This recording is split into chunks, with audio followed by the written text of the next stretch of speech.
just kind of set up this little display about what archaeologists use. And you probably are wondering why there's a pair of boots up there, but I do not like snakes, so these are snake boots. They are Kevlar lined, so I feel much safer out there on my surveys walking through tall grass with those. I remember I've worked with a lot of younger students that come out and work on surveys also. We had a young man out there in just real tiny tennis shoes, and he was just tromping through the grass and everything, and I thought, oh boy, he's really brave. Well, guess what? Like the next day we came upon a rattlesnake. That young man after that said, Nancy, do you want to walk through those grass? So yeah, yes. So I've really appreciated them. A couple of the other things, we have some of the displays that we've sites that we'll be talking about are on display, and some of those things, there are artifacts from some of the different villages. That picture on the far end is the teepee poles are set up on where the Kickahocky Band of the Pawnee had their burial site when it was the reservation village. And Jerry and I are lucky enough to own the land, and we put it back to natural grass, and we put the teepee poles up there, and we've had quite a few of the Pawnee visitors to that to pay their respects to their ancestors buried there. I think we'll get going now. Can you just shut off the front lights? First of all, thank you all for coming here to hear about the Pawnee. Is there a Pawnee in the audience at all? Okay, because if there is, I would need to ask their permission to talk about their people, because they know the Pawnee better than I do. Since I am not Pawnee, I would have to defer to them. So I will go on and tell you what I know about the Pawnee. Now, since I am an archaeologist and an anthropologist, I'm going to give you from that perspective.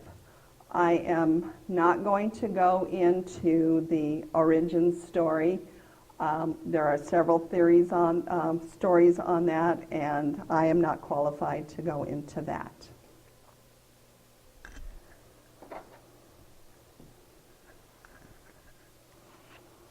Oh, before I forget, I was just notified, since the eagle is one of their sacred birds, Mr. Clements here has informed me by Coatesfield, last night there was 80 eagles sighted there. So if you feel like a little drive after this, it might be nice to just head down the road and see if you could see them. And there was some nesting there also, you said. So that would be a wonderful sight to see. I think we'll go on from here.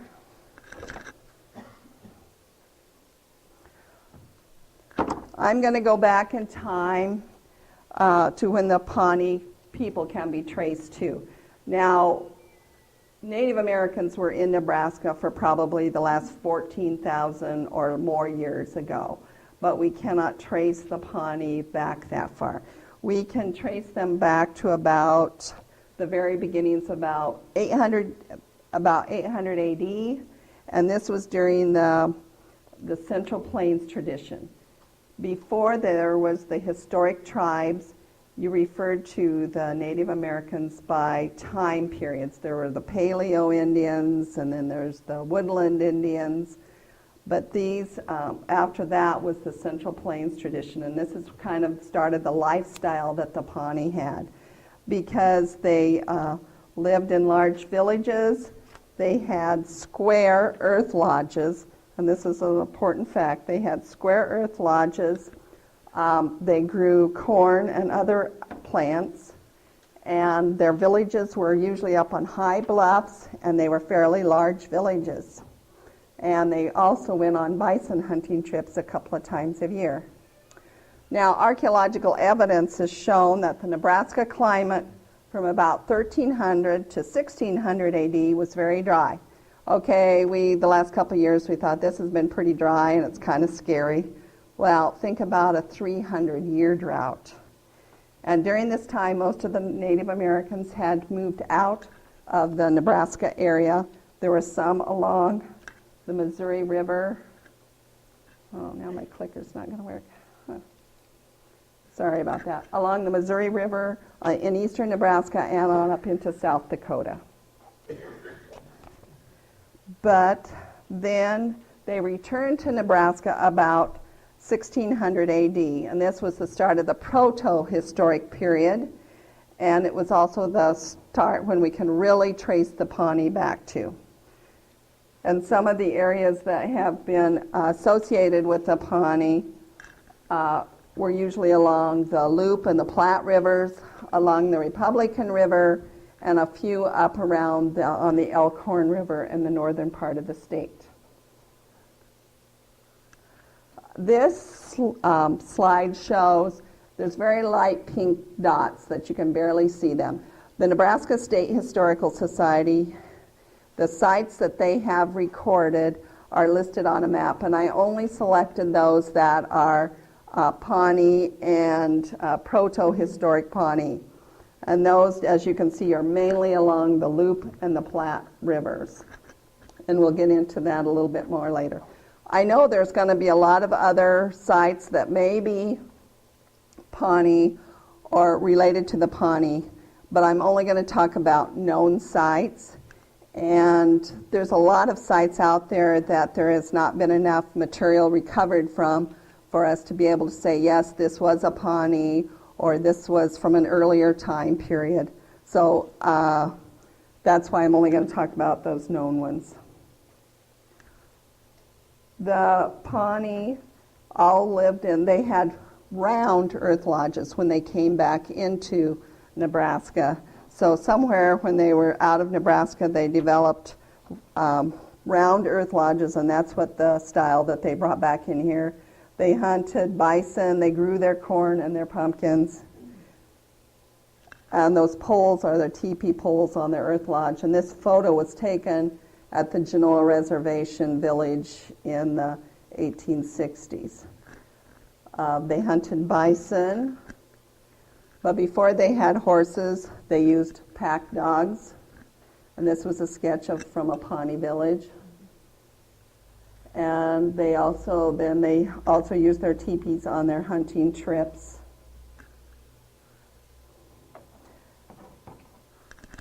And I am so disappointed I didn't bring along an extra battery. I'm going to try to show you. On the far side is out around Kearney and west towards North Platte. That was basically where the main bison hunting area started. Over here you can see the Platte River running into the Missouri River.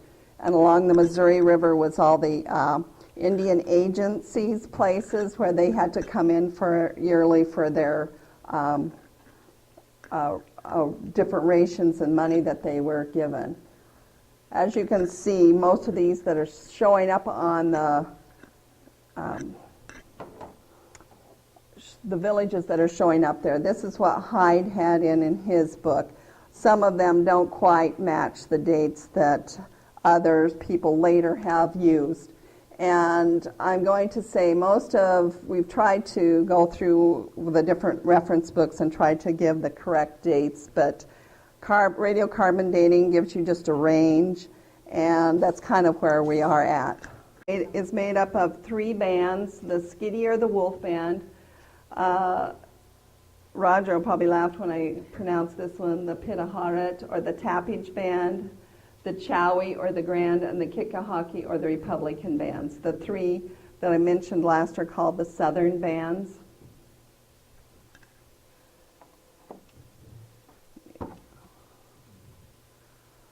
Okay, I want to talk a little bit about some of their sacred areas. They had 5 sacred areas of Naharek, which is their sacred animal lodges. There was one, there it goes. There was one at Pahuk, which is by Fremont. There was one by Fullerton. There was one down by Clark's.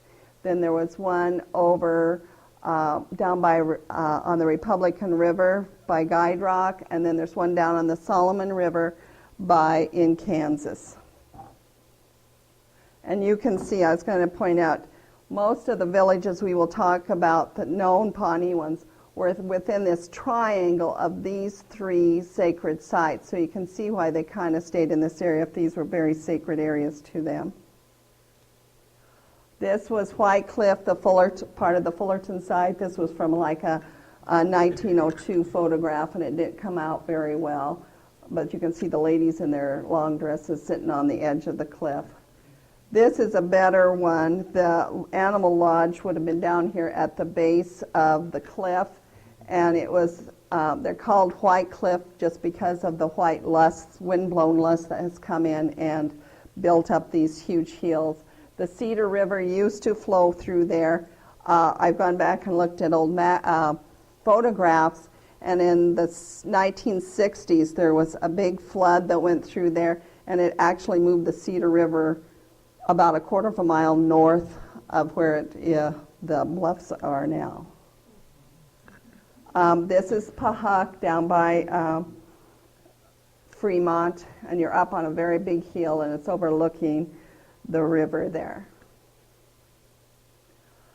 Now I'm going to go back in time and try to start with one of the earliest sites that we can attribute to the Pawnee. This one is called the Burkett Site. Here we're up on top of this high bluff overlooking the Loup River. Yeah, it's a little bit better view here. This is a bluff is about 200 feet up above the river. You know this is before they had horses, because if they would have had horses, you wouldn't have wanted to carry your water all the way up here or have to take your horses all the way down the hill. This was a site of about 100 acres. They had 57 earth lodges on it, and it was located west of Genoa, about right there.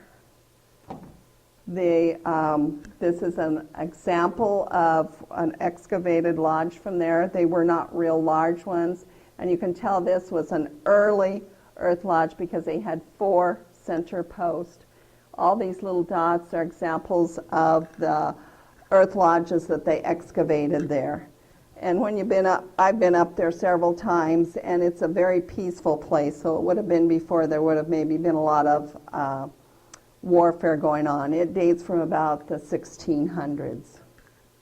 And this is a photograph from the 1937, an aerial one. And each one of these little dots shows where the university had excavated earth lodges. Also about the same time, but extended to a later period, because here was the Burkett, and we go on over to, it's called the Wright Umbarger Site. And you can see there's also an early site with just the 4 center post. And these date from about the 1625 to about 1725. The Wright site, part of it was just because of landowners' names, they were assigned that. But the village was located along here, along this high bluff overlooking Beaver Creek. In this area here on top of the hill, there was a large earth lodge that shows one of the first evidences of warfare in the area. There was a burnt earth lodge that had 50 skeletons that had been burnt inside. So there had been a major massacre there. The Umbarger part of it is this little part right here. You can see there was very steep sides that go almost straight down to the valley below, and they just had this little connecting area, and on across this little connecting area there was a sod wall had been built. So you know that they were using that as protection. They were using this also, since this was such a little area there, it really hasn't been farmed, and so you can still see the depressions from those earth lodges now. Still about the same time, and it's still the Skiddy Band, there was 8 villages along just a little farther downstream on the Loup River. They, let me see. One of the village sites there was called the Hill Roop Site, and you can see based on the artifacts that were found there that it was before really much contact with the Europeans.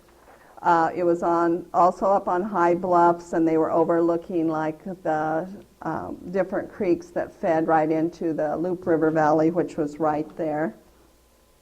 Another site that was part of it was the Hannah Larsen site, and this was on a very tall hill, and there would have been a very large, it was quite a large village, and these villages dated from about the 1680s to about 1730. If we proceed down the Loup River, which is this one, where it dumps into the Platte, follow the Platte down a little ways, and then back up Shell Creek a couple of miles, we come to another skitty village, or villages, because it's called the Wolf Gray Site, and they're not sure whether that was just one village or several villages. And depending upon the dates and who you read, this one said it was from about 1500 to about 1650. Others of them say that they're about the 1600s to the middle 1700s. But just a moment. But as I say, carbon dating and stuff is pretty within a range there. So that's why it's within this time period and was before very much contact with Europeans. But as you can see, they are getting closer and closer. This was a lot closer to the European contact to the east, so they would have started getting more contact there.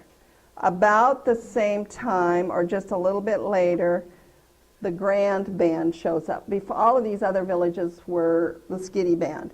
Now the Grand Band shows up here, and it is on it's called the Barcel or Skull Creek Village. It's from about 1750 to 1770. And this was the first one to have evidence of horses. So prior to that, they didn't have horses. Here, there was evidence that they had had horses. And here's just a little bit more about it. And there was also evidence that they had other European contacts. And they had horse corrals that they uncovered and a lot of different things, which was quite interesting. The next one was way south on the Republican River. It's called the Hill Site. It's the first known Kickahocky or Republican village, and it dates from about 1770 to about 1810. Though it's a little controversial with a site in Kansas. Supposedly, Zebulon Pike visited this site in 1806 and described it, and later a recovery of these piece medals helped to confirm that that was the village he was talking about. Supposedly, this site was also visited by a Spanish expedition led by Melgares. This village had over 100 lodges, and an interesting thing about this is it supposedly had 2 hoop game courts, which is something more related to the Southwest Indians rather than what you would see up here with the Pawnee.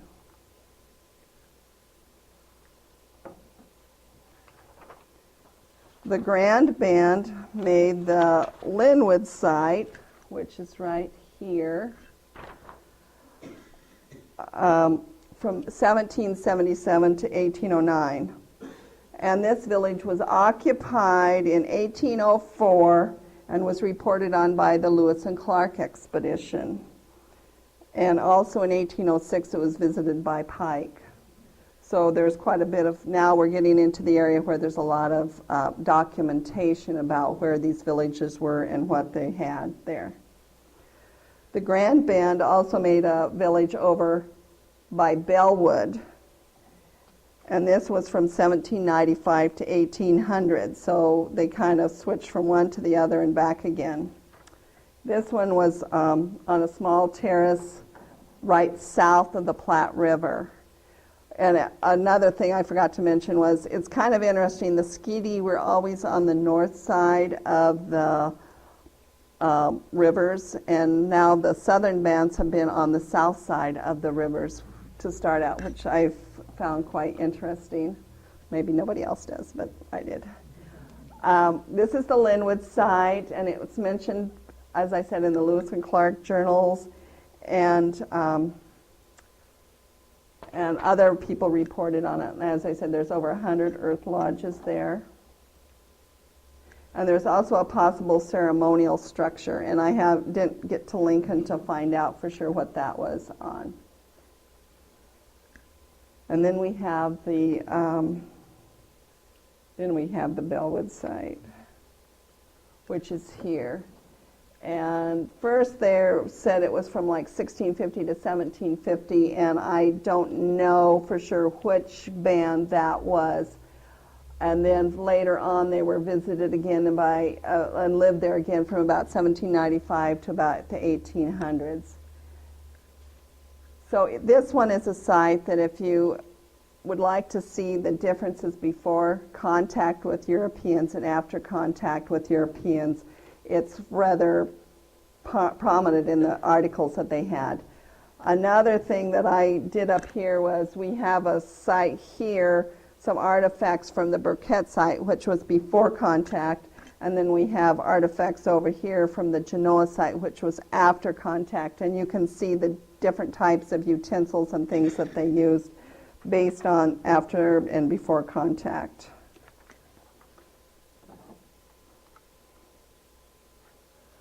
Then the Skeety were over here at this and kind of here along all these at the same time. Then a big portion of them moved to what is called the Palmer Site. And they were there from the 1770s to the 1884. And this one was visited by a lot of people, such as Major Sibley, Stephen Long, Morris, as you can see, and John Dunbar in 39. They said that there was between 64 and 145 earth lodges. And when you consider that in each earth lodge there was between 50 and 30 people, there was a lot of people in this earth lodge, in this village here. One of the things is it's one of the best preserved sites because a portion of this has never been farmed. And you can see up here, this was where one of the earth lodges were. I think here was another one. But Mr. Russell just informed me that it has changed hands, and so we hope the new owners are as protective of it as the old owners were. Then, while the Skeety were there, the Horse Creek village, which is by where the Russells live, was in operation from like 1809 to 1842. And during this village had various stays by the different three of the South bands, and this is all located on 40 acres. And here the Sibley and Long and other ones reported on it. And then John Dunbar reported it abandoned in 1842. And this square part, I am not sure exactly what that represented. John, do you have an idea? No.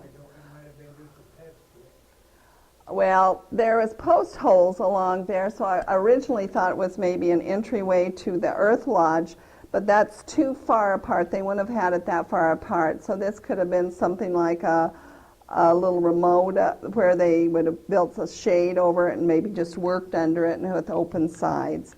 But that's actually kind of an unusual feature for the villages. And I was going to say, well, I'll talk a little bit more about John Dunbar in a minute. And at the same time that the three south ones were here in Horse Creek, Some of them moved over to on Cottonwood Creek, which were the Kickahocky and the Tapage Band moved over there and lived there for a while also until 1842. And you can see that these are also older, newer earth lodges because there's more than 4 center posts. Major Stephen Long visited this site, and they had 50 lodges. So you can see it was a smaller village than the Horse Creek site was. While the 3 south bands were there, some of the skeety moved from the Palmer site over to what we call the Cunningham site. And that was, they were there from, just a second, in the 1830s, and it was the Skeety Band. And then in 1914, one of White Eagle came up from Pawnee and went around with some of the anthropologists from the university and described where different things was. And he said this was the site of the last human sacrifice to the Morning Star ceremony. And he told them where to dig, and they actually did find 2 burnt post holes and some burnt ground. So this was actually a very interesting site to have found. This is a photo of White Eagle. This is looking up to the top of the area where the ceremony was held. And this is kind of looking to the northeast.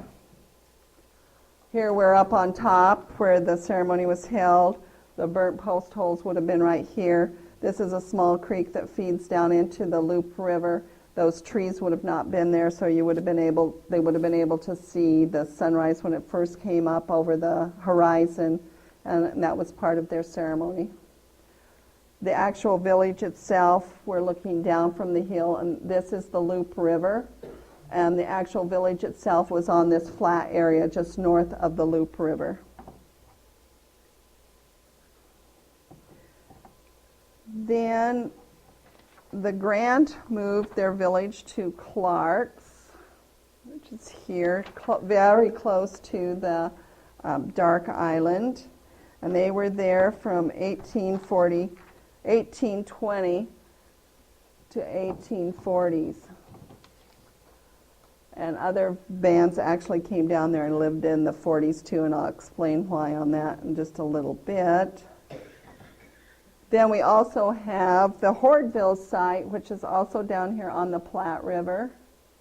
And it was also from the 1830s to 1840s. And this was the village that was mentioned by a Major Horton in 1844 in his journal. And material at this site included flint and pottery, a steel pipe tomahawk, and a Spanish axe. Now, from 1841 to 1846, Samuel Allison, John Dunbar. Now, you all know the name John Dunbar from Dances with Wolves. Well, actually, a real John Dunbar lived with the Pawnee and worked with them. They worked with the Pawnee in the mid-1930s. They started. In 1841, they established the Pawnee Mission with a school, a blacksmith, and they were there to not only teach the children, but to teach farming methods to the Pawnee men. And the mission site was actually on Council Creek. And here we are looking to the west, and this is Council Creek, and the actual mission buildings were right along on that creek. They convinced the 3 of the south bands to build a village just to the west between Council and Plum Creek in 1842. In 1846, the Sioux attacked the mission, and while most of the Pawnee were on their summer hunting trip, this caused Dunbar and Alice to vacate the mission and take the 20 Pawnee children that were staying with them, because they had convinced the Pawnee that the children would be safer there than they would out on their hunting trip, and he took these children to Bellevue. Later that same year, members of the pioneer Morgan wagon train came out and harvested the mission crops. This helped the Mormons survive that very first winter at winter quarters in Florence, and there is a nice sign put up by the Park Service that commemorates the Mormon Trail and their harvesting of their food there. I just want to tell you, I've done a little bit of research and I've never been able to find out how soon the Pawnee parents were able to find their children. But you know that they usually went to the agent who is on the Missouri River once a year to get their rations or whatever, and so hopefully they were able to find them later that year, because when they came back, everything would have been gone from their hunting trip. So we're going to talk about Plum Creek, or I call it Burnt Village. This is where the three South bands came to work with the missions in 1842. And they were, the village site actually was there till 1846 in some respect. I'm going to tell you a little bit of story about this site. We're looking to the north here. The village actually is kind of where I was standing to take the picture. The highway runs right through that. And south of the highway is a little high ledge before you drop off to the Loop River. And the village was like right in this area. And these bluffs to the north are much higher than they look in this photograph. It was at dawn on June 27th, 1843, when a Pawnee took his horses out of the village and turned them loose on some good grass by the river, and then he laid down and he went to sleep. However, nearby were some Sioux lurking in the bushes, and they killed him and started to drive his horses towards these bluffs to the north. A cry went up, and some of the Pawnee warriors mounted their horses and gave chase. By the time that they got about halfway up here to the bluffs, when they got there, all along this ridge came over between 300 and 500 mounted Sioux warriors. The party of Pawnee warriors quickly returned back to their village to try to protect it. However, some of the Sioux followed them down, set fire to an earth lodge or two, grabbed some horses, and went back up to the top of the hill. But when they were getting about up there, another wave of Sioux came down. And this wave after wave continued, setting fire to this Pawnee village and killing and plundering it. This went on until noon. Remember, it started at dawn. And by noon, some Pawnee from the Platte River villages about 15 miles south, remember the Clarks and the Horde Ville villages we talked about, they were able to get up there about noon because they had seen all this smoke and knew something was really bad. So when they got there, the Sioux did withdraw. And after they left, 20 of the 41 new lodges were burnt, 67 Pawnee were killed, and 26 were wounded. At this point, many of the Pawnee who were living there left, and the whites at the mission viewed this and recorded this story. The whites did not take part because there was only like 5 or 6 of them there, and they knew that there was nothing that they could do. Now, at this time, also, a few of the Pawnee still stayed at that village because for some reason, I don't know why. At the same time that the 3 South bands did the Plum Creek, there was, I'm not sure if I'm pointing right, over at the mouth of the Cedar River where it dumps into the Loop River was what we call the Fullerton Site. That's where the Skiddy established a village. And this one was also in operation from 1843 to 1846. The Skiddy did a little bit of different village making. they built a sod fortification around their village. And the reason that they said they did not go to help the South bands when they were being attacked, evidently they had sent some people out there and they saw how many Sioux there were, and since they were just a few miles down the road, they figured they would come there and attack there and kill them also. So they did not why they did not partake in this to help the South bands over at Plum Creek. The village was attacked, however. Some of the people from Plum Creek, after it was attacked in 43, moved over to and joined the Skiddies. So they opened their village up and had some of the people come over there. But this did not last long, because in 1846, this village was attacked by the Sioux and actually totally destroyed. Because in 1847, when the first Mormon wagon train was going through, Clayton, a journalist on the train, recorded this. Only one of the 200 earth lodges were intact in the village, and it was enclosed by a 5-foot wide ditch and a 4-foot high embankment. So you knew that they were trying to protect themselves, but it still wasn't enough. So after this was burnt, many of the Grand Band went back to Linwood, where they had a village for a while, and some of them were there from the 1851 to 1857. The Skiddy established Lasara, which was also in operation from 1851 to 1857. The Skiddy and some of the Republicans went there.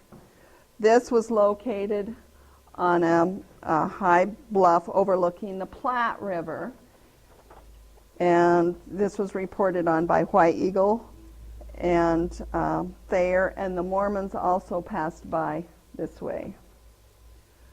And then some more Skiddy and the Tappage Band also established a village called McLean during that same time period on a bluff overlooking the Platte River, and that was about 5 miles from the other village. And this one had a sod fortification around it and was also reported on it.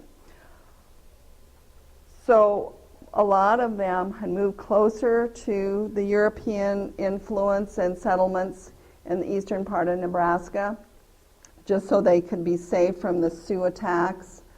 Well, by 1857, a lot of the Europeans were wanting to farm in these areas, and a lot of them were moving out into this area and causing problems for the Pawnee. And so because of that, and that the fact that the government promised the Pawnee that they would help protect them, I got a little bit ahead of myself. This was the McLean site. And if you want to read more about it, the Moravian Church had a lot of information on it. But the Treaty of Table Creek is what the Pawnee signed. The 4 bands of the Pawnee signed this, and that is where they gave up claim to all of Nebraska except the area now known as Nance County. And it was through this that they were promised protection and a school and various things. Since the 4 bands signed it, they gathered for a large reservation village which had over 3,500 Pawnee and over 200 earth lodges. This was from 1857 to 1859. Here is just a sum of the 200 earth lodges. They're looking to the north. Right here is where the agency building and the farm buildings were located. Beaver Creek ran between them. Now it is covered with trees, but at that time, of course, everybody was using the lumber for building things and for firewood. Here is the photograph of the actual agents and farmers' house and the barn where they were teaching the Pawnee men to grow corn, which was totally against what they had always done. Here is another view farther to the east, and here was the large brick schoolhouse that they had built for the Pawnee children. This is a view from in 71 of the children in front of the schoolhouse. And this is probably my favorite of the Pawnee children in front of the schoolhouse. I love how they can just hang out the windows, and I just love this picture. This is from 1861, a map. It's from the Hyde book. This is where the village, or I have been corrected by Mr. Echo Hawk that when you have a village of about 3,500 people, it is no longer considered a village. This is a town, this Pawnee town, and the Skeety had their lodges to the west, the Pilaharat and the Chowie and the Kikihaki. And here is the Beaver Creek and the Loop River. And I can see the Skeety had some influence because they had built a sod wall around their village to the south to protect them there. Here was the edge of the reservation, and just outside of it there was 2 trading posts, Willards and Platte. And on the different high banks was the different cemeteries. And it was up here at the Kikihaki Cemetery is where, over here, this picture on the far end was taken that overlooks the Loop River Valley. This is just a photograph of Platte's trading post. There are tales about how the Pawnee were able to trick him several times, and it's pretty funny when you can hear Pawnee tell about it. Here they are sitting around the center of the village conducting important business. They set up on their homes. They would get a breeze there, plus it was just a nice place to be able to see a lot of things. This village, though, even though they were promised protection, was attacked numerous times. In 1860, over 250 Sioux attacked this village and burned 60 of the lodges. This actually finally got the government to do a little bit. They were able to organize the 2nd Nebraska Cavalry, Company K, and they built barracks on the northwest corner of the village to try to help protect them. Then other companies that were stationed there was Nebraska Company D, Company E, the 7th Iowa, and the 12th Missouri. And then on October 21st, 1865, Company A of the Pawnee Scouts was organized under Luther North. And I always like to say, gee, this would be a nice one to say that this was where they were being organized. But I think it was when their annuities were being handed out. Here are 4 of the Pawnee Scouts. They actually did a very good job not only for the village, but for the United States Army. They were in various campaigns and were highly regarded. They went farther out west into western Nebraska, Wyoming, Montana, and helped the Army there. They also guarded the Union Pacific Railroad as it laid its tracks west. But unfortunately, after being unfairly treated by the government and still attacked by the Sioux, all of the Pawnee then did move to Oklahoma in 1875. Now, the Dannebrog Pawnee location, unfortunately, is not listed by the State Historical Society. Now, sometime we need to get out and find some artifacts from that location and actually get it listed. However, it is a known fact that there were 300 Pawnee down by the river when the Danes came in April of 1871. And there were 500 there by Christmas. Dr. Donna Roper from the Kansas State Historical Society, or University of Kansas she's from Kansas State. And she would be upset if I gave her to Key University. She's done research on Pawnee hunting camps in Nebraska and says that there are 5 types of hunting camps, which are overnight, base camps at kill sites, base camps, kill sites, and winter quarters. The winter quarter camp is a more permanent camp, with the Pawnee using it year after year. In 1871, the Pawnee would have been living at the Genoa Site, and they had a lot of horses at that time. But remember, with horses, you have to find the forage for them to eat to keep them alive. So they needed the grass, and then when the snow came, they also could use cottonwood bark to help feed the horses. So they would have had to keep moving all winter to feed their horses. And when you think about it, Dannebrog is just a little bit west of the west end of the Pawnee Reservation. So if they would have started out on their hunt, they would have been not too far and could have been protected and could have returned back to the reservation if they needed to. In December, if they would have just been basically at the start of their winter buffalo hunt. And so they would have, and when you consider that they didn't travel very many miles each day, they would have been at Dannebrog maybe on their second or third day and needed to have rested up the horses, get them fed up. And so they would have been here maybe for several weeks to get everybody back in shape again, and then continued westward on their bison hunt. In April, they would have been on their way back home to the reservation, and so they would have stopped there again to have fed their horses and get them ready to go back to the reservation. So I think that the Dannebrog site was used, excuse me, I think this was probably one of their permanent stops, and that they used it year after year and several times a year, but it probably wasn't actual a permanent village site with earth lodges. I think there was probably more used more of the teepees, but I would like to look at it, see if we could ever find evidence of earth lodges there, and prove me wrong, because I don't know for sure. I wanted to just go through a little. I thought that was a nice picture of Roger.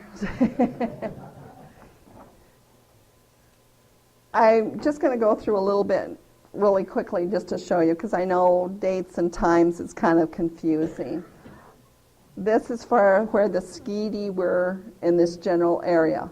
They started out at the Burkett, then there's some went on over to the right side, and then they were in these 8 villages. This was all along on the Loop River.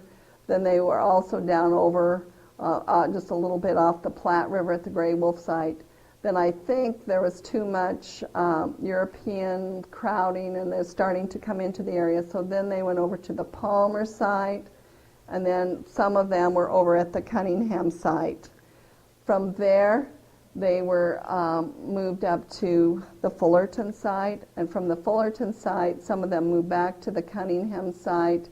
Then they went, after they were being burned out there at the Fullerton Site, then they all went over far east for protection around the McLean Site, and from the McLean Site, then they were moved into the Genoa Reservation, and part of that, during the reservation period, they would have been at Dannebrog. That is what we know of some of the known sites. As I said before, there are a lot of villages that we don't know for sure. This is the Grand Band. They started out at Barcel Site, and then the Linwood Site and Bellwood Site, so they didn't move very much until they moved out to Horse Creek. Then there were Clarks and Horde Ville, then up to Plum Creek or Burnt Village, then back to some of these sites, then over to Linwood, the Lasara Site, and then to the Genoa Site. And this is the Republican or the Kickyhocky. They were first seen down on the Republican River. Then they came up to, Horse Creek, and then some of them went over to the Cottonwood Site. Then they were down into the Horde Ville area. Let's see, and then they were, take off those glasses, up to Plum Creek there, because then from there they went up there, and the missionaries convinced them, Dunbar convinced them to move up there. They're up there. Then a lot of them got burnt out and killed. So then they went over with the Skeety on Fullerton one. Then they got attacked there. So then they went down back to Clark's. And from Clark's, then they went up to the Linwood. And some of them went over to Lasara. And then it was back to Genoa. So they moved in this general area. And then the tappage, or the band, they started out at Horse Creek. This is the first place that we can really identify this band. And they didn't move around as much, because then some of them were also over at Horse Creek during the same time period. And from here, so they were here for a long period of time. Then they went up to the Plum Creek site, over to the Fullerton site. Then they went to the McLean site and back to Genoa. And I should say the band that I just used the Skeety as the band that was at the Dannebrog site. I don't know for sure it was the Skeety band. It could have been any of these bands or a mixture of all of these bands. And it probably was a mixture of all of these bands that were out on the bison hunt together that stopped at Dannebrog.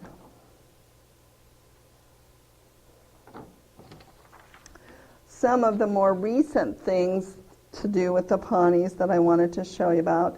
This is the Nance County Veterans Memorial in Fullerton, and this flagpole. When they were planning it, Jerry and Philip Swantek went over there and said, well, the first Army soldiers from this area were the Pawnee Scouts, and so we have to honor them. And so we went on and purchased a flagpole for them, and now they fly the Pawnee flag there, which we're very fortunate that they do. And we also have a Pawnee Scout brick for them there. And this is Chief Pat Leading Fox, and he has been up several times, and is very enjoyable to talk to if you ever get the chance.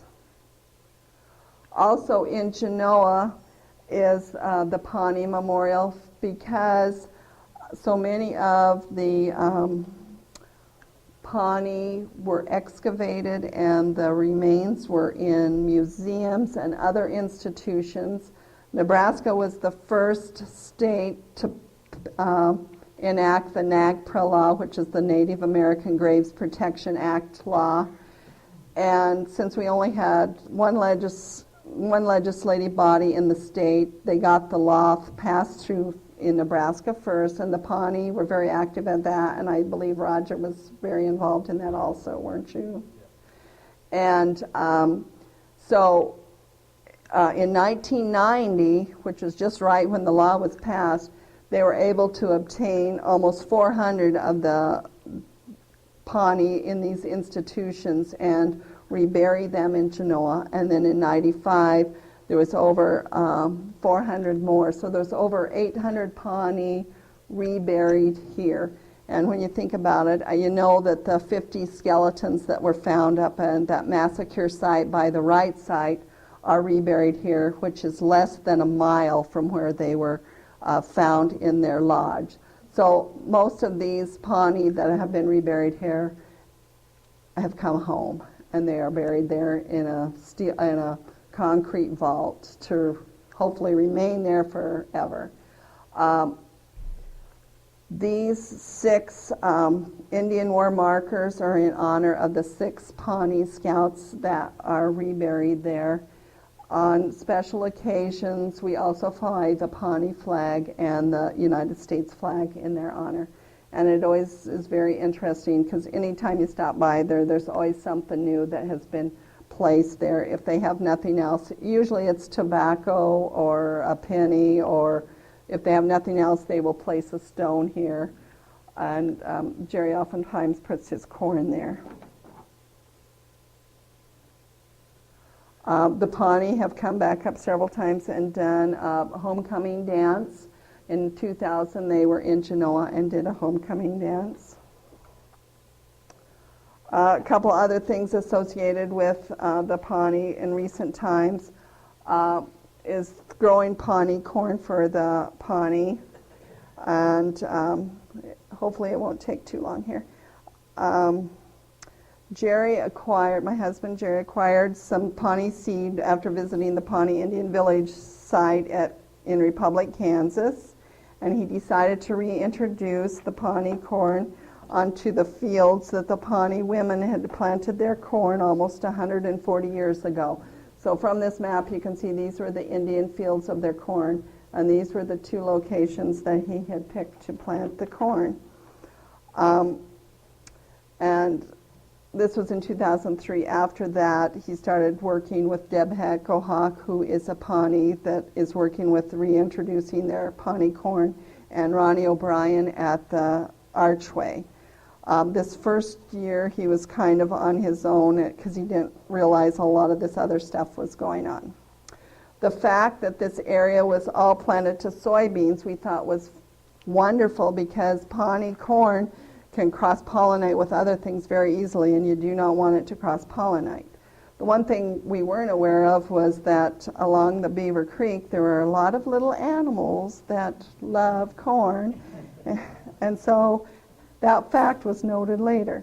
Jerry selected two varieties, a spotted corn, which is the pearly white, and you can look at it later. There's some right over here in this basket, and with black on it. It's also called an eagle corn because it looks like a flying eagle on each one of the kernels, and also a blue flower corn.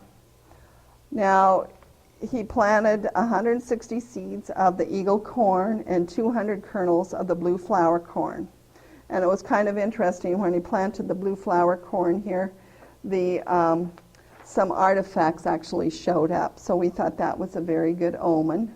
He also planted some skeety popcorn out by our home. Germination was very good. It was 90%, and when you have old corn, you never think that you're probably going to last, but it did, 90%, and so we're off to a really good start, but it was not for very long, because soon the spotted corn, after it emerged, the ground squirrels came over and destroyed half of the crop. We looked at our reference books and discovered that this was not a new problem. Buffalo Bird Woman in the early 1990s talked about her practices and said, "Our cornfields had many enemies. Magpies, especially crows, pulled up much of the corn. Also, spotted gophers would dig up the seed from and destroy the young plants." Then our attempts to duplicate the Pawnee corn growing practices were modified. The references said we were to plant, water, hill our corn, and then leave and go on a buffalo hunt. However, we visited the plots almost daily, and at early tassel, the neighbor's horse escaped and visited the corn patch, which left us with only 18 surviving plants. Plus, there were many tracks in the mud revealed that it's being watched also by raccoons. So, after we read some more reports, and where they said the women surrounded their fields with fences built of stakes, or they were protected by fences of bushes and trees woven together. We went back and, another one said one job for small boys during this process was to drive the horses away, for it's almost impossible to keep them from eating corn. And in the prairie log books of 1844, when they had visited the Clark site, they said their fields of corn were literally fenced in by sunflowers curiously woven together. And this was able to keep out many of the plants. And they said when they visited all the sunflowers were in full bloom, and it was a beautiful sight. This was by Carlson. So it was decided that the next day we were going to fence the blue flower corn. However, that night, deer went in and bit off every emerged tassel. However, we still fenced in with a 4-foot-high woven wire fence, and 2 feet farther out we put 2 lines of electric fence. And for the remaining spotted corn, each hill, this is just the plants emerging, and you can see how small and tiny they are. They're just like grass, not weeds, not corn. they're very thin stacks. This was some of the artifacts that the native Pawnee women used to plant their corn. But here is the spotted corn, and at first he put just a cage around it, but then he had to do more. Let's see. He wrapped each with woven wire and then re-wrapped it with chicken wire to protect it. And the skiddy corn was also fenced. We had a very dry growing season, but they're all near water and they were irrigated several times. The spotted corn matured at only 23 inches tall. So you can see this was 23 inches tall, the stalk, and you can see how small it was. And the ear was 5 inches long. So it was very near to the ground and was very accessible. Yeah. The blue flower corn, however, did grow to be about 4 to 4.5 feet long. Okay, we wanted to leave the corn in the field to mature as long as possible to be sure we'd have viable corn for the next year. Obviously, our harvest was about 16 hours too late, because when we went in there, the little corns, the husk had been opened, and field mice had gone in and carried away every kernel except for on 6 ears. So Jerry had 6 ears of the eagle corn, although he did get more of the blue flower corn. And we've been lucky enough to be able to share that with the Pawnee. And now Jerry works with Ronnie O'Brien and Deb Echo Hawk and plants different varieties each year and sends most of it back to Pawnee. And so they're trying to get that going within the Pawnee Nation. Another thing we did, since I'm an archaeologist and I was always unearthing the ground and finding post holes and different things, I thought, well, it'd be kind of interesting to see it from the other angle and to help build an earth lodge. So when the Ponca were building an earth lodge up by Niobrara, we went up to help. Well, we got up there, and the one thing we got to do was to scrape bark after every one of these poles, because of course that would help protect it, but that's the only thing we did. And we got to help set it in some of the ground. But this is in the process of being made, and this is where the finished earth lodge.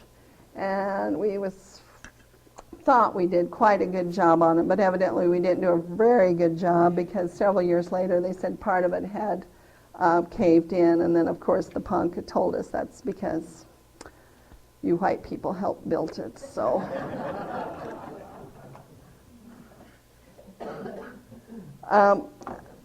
when the Pawnee left for Oklahoma, their large school building, and this right here is a picture of it, and you can look on this a little later too if you want. The brick building stood there. I think some squatters in the area used it for a school for a year or two, but the federal government still owned it. And when the philosophy of the government was that they were going to take Native American children and, quote, civilize them, they started the federal boarding school system.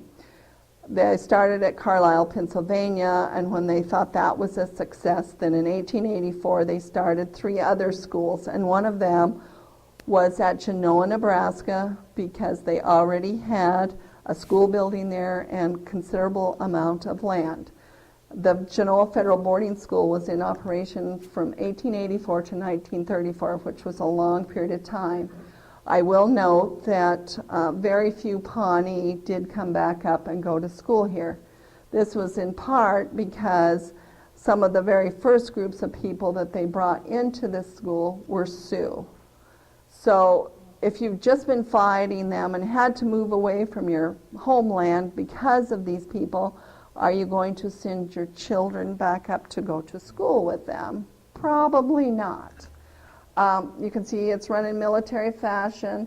This was the manual training building, and this is the building that's still standing there and is used as an interpretive center. They had classrooms, and the children ranged from age 4 to 21 that attended school there. They learned reading, writing, and arithmetic, and the vocation.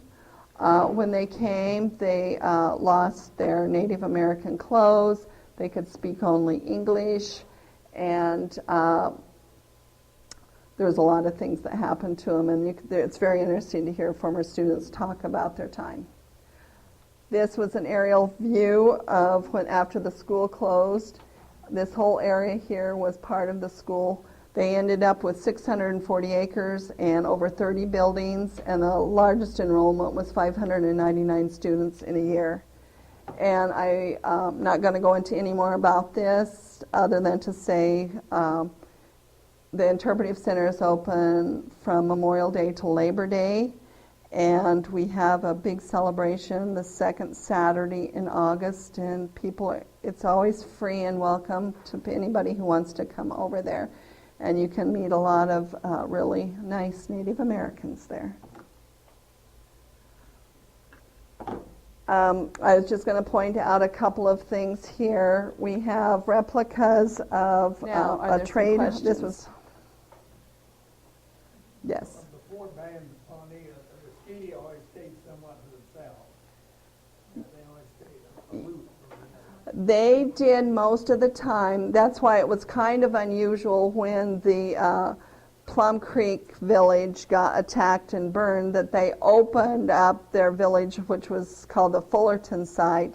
They opened it up to some of the South bands to come and live with them. And then after that point, then they did share a village with also at several of the east ones along on the Platte River. So it kind of in the 1840s, it kind of changed at that point. Yes, the Skeety were the only ones that practiced that. Religious people can be made to believe absolutely anything. Well, they were doing that the wrong way. They thought they were doing something very sacred. Yes, it was very sacred to them. Yes. You mentioned there were 5 sacred areas. Can you kind of define the term sacred area? Well, these...